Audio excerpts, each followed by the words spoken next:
Hi, my name is Hari. Before I commence this presentation, I would like to acknowledge the traditional custodians of Gadigal land of the Eora Nation on which we meet today and pay my respects to their elders, past and present.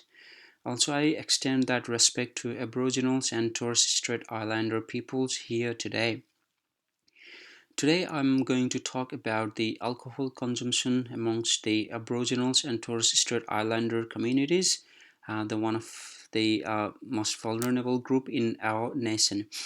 So concerning that, I would like to pinpoint some of the aspects influencing to adopt poor behavior, such as excessive alcohol consumption, with some supporting statistics. Also want to share a practical solution with the evidence of similar campaign from the past and some of the potential barriers also that I want to discuss about. So to begin with, the problem. So what is the problem and how the statistics looks like it? In 2010 to 2014, in New South Wales, Queensland, in Western Australia, South Australia, and the Northern Territory, more Indigenous men and women died from conditions brought on by alcohol use than non-Indigenous men and women. The suicide rate for Indigenous peoples was 2.1 times higher than non-Indigenous, with 40% of male and 30% female suicide being attributable to alcohol consumptions during 2011 to 2015.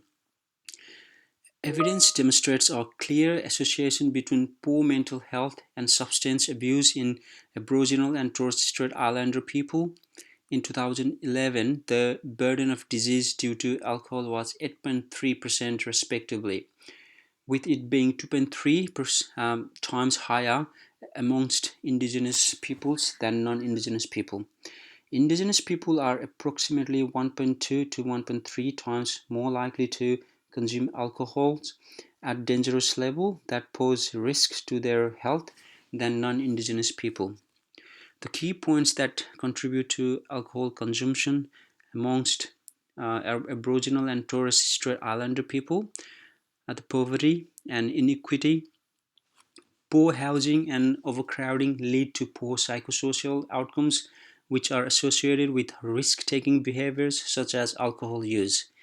Adverse childhood events lead to mental, social, and economic disadvantages, which in turn creates poor health outcomes and increases the risk of addiction and harmful use of substances.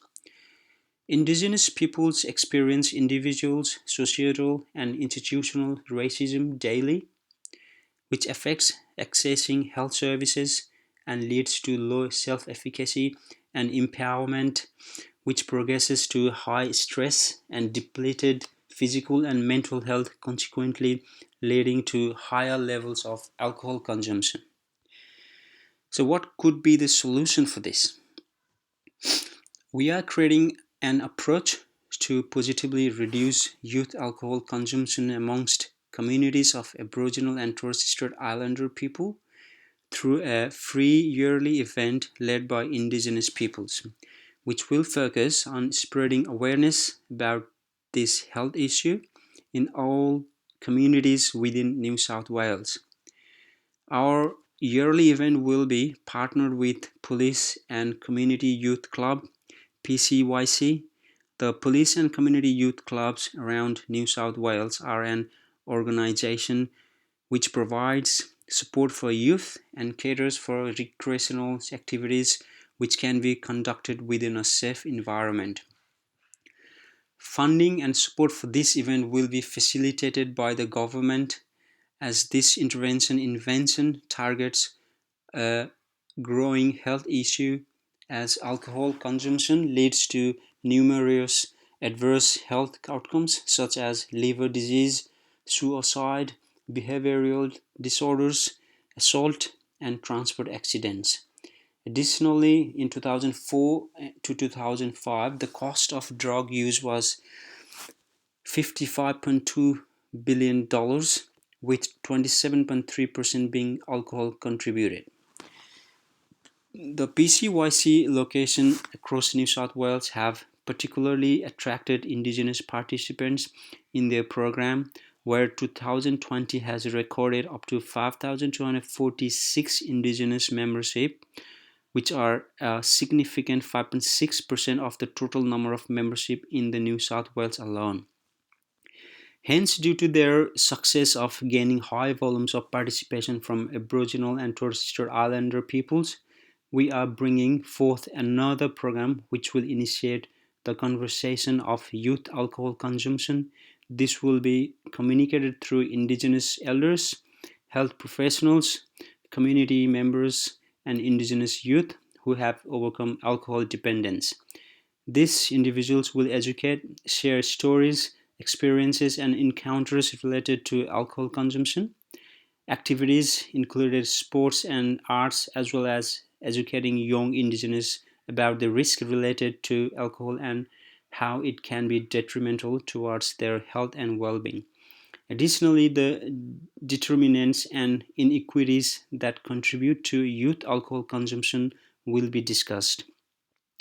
The strategies to overcome them will be offered, and tangible, such as pamphlets, resources to youth groups, um, forums, and intangible, such as intrinsic qualities, developing coping methods. Tools will be given to assist young Indigenous people to navigate through inequity, to not partake risky behaviors like alcohol consumption.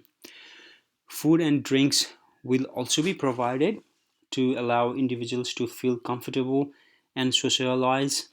We would also like to invite significant opinion leaders to share their experience or assist in advocating for change.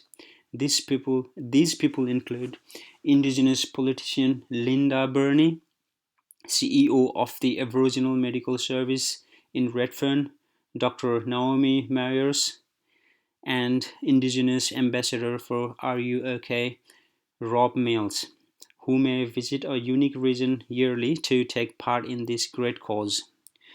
So, how do we know the campaign would work?